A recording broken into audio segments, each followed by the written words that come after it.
हयात लेके चलो, कायनात लेके चलो, चलो तो सारे जमाने को साथ लेके चलो। 15 फरवरी लखनऊ सपा मुख्यालय का मंच। और जब अखिलेश यादव नसीमुद्दीन सिद्दीकी को माला पहनाए तो वह सिर्फ एक ज्वाइनिंग नहीं थी, वह 2027 की शतरंज पर चला गया एक बड़ा राजनीतिक दांव था। क्या वह एंट्री सपा की मुस्लिम राजनीति में नई जान फूंकेगी या फिर वह सिर्फ एक प्रतीकात्मक चेहरा साबित होगी? नमस्कार, मैं राजकमल, आप देख रहे हैं आजकल समाचार। आज चर्चा उस चेहरे की जो कभी बसपा में नंबर 2 था, जो मायावती के साथ सत्ता का रसूख देखा, फिर कांग्रेस में जैसे तैसे 8 साल बिताए और अब साइकिल पर सवार है। जी हां, हम बात कर रहे हैं नसीमुद्दीन सिद्दीकी की, जिन्हें 15 फरवरी को अखिलेश यादव अपने मंच पर सम्मान के साथ सपा में शामिल कराए। इस एंट्री के कई राजनीतिक मायने निकाले जा रहे हैं, क्योंकि उत्तर प्रदेश की राजनीति में मुस्लिम वोटर सिर्फ संख्या नहीं, ताकत है। यूं तो नसीमुद्दीन सिद्दीकी का सियासी सफर उतार चढ़ाव भरा रहा है। 1988 बांदा से निर्दलीय शुरुआत, 1990 बसपा में एंट्री, मायावती का भरोसा, 1995 में मंत्री पद, कृषि, परिवहन, आबकारी जैसे अहम विभाग, 2007 सोशल इंजीनियरिंग का दौर, बसपा को पूर्ण बहुमत, सिद्दीकी बने मुस्लिम चेहरे, पीडब्ल्यूडी, आबकारी जैसे बड़े विभाग।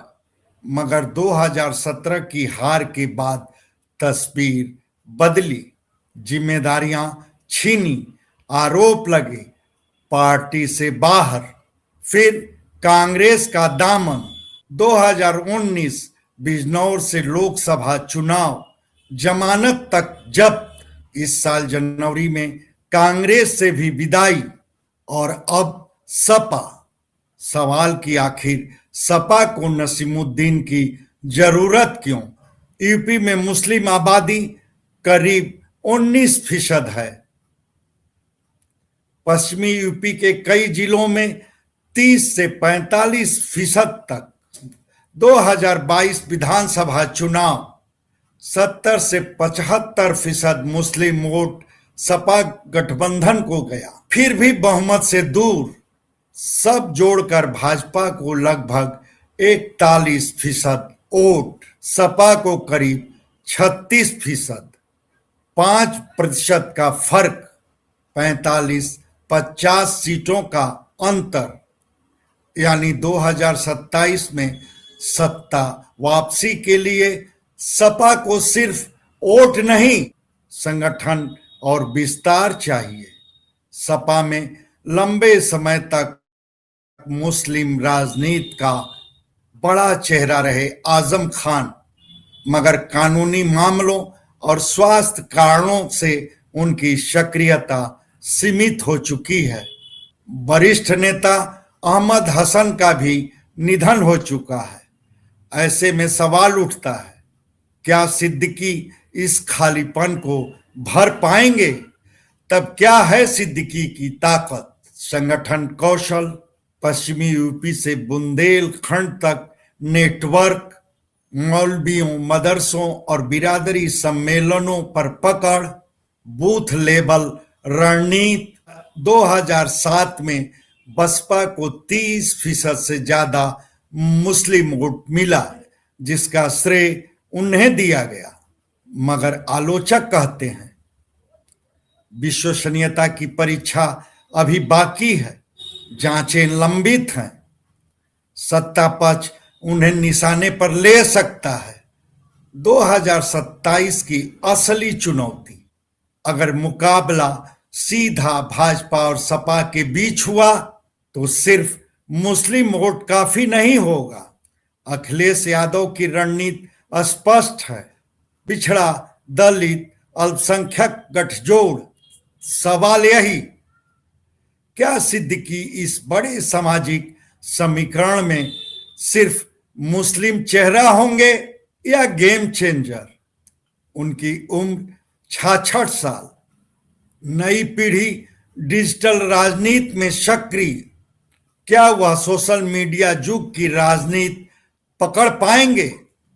खैर, राजनीति में एंट्री आसान, स्वीकार्यता कठिन और भरोसा सबसे मुश्किल। 15 फरवरी को जो माला पहनाई गई वह सिर्फ स्वागत नहीं, सपा की 2027 की रणनीति का ऐलान थी।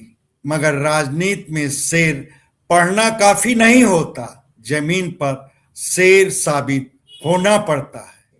तो क्या नसीमुद्दीन सिद्दीकी सपा के लिए ट्रम्प कार्ड बनेंगे या एक और वरिष्ठ चेहरा भर रह जाएंगे?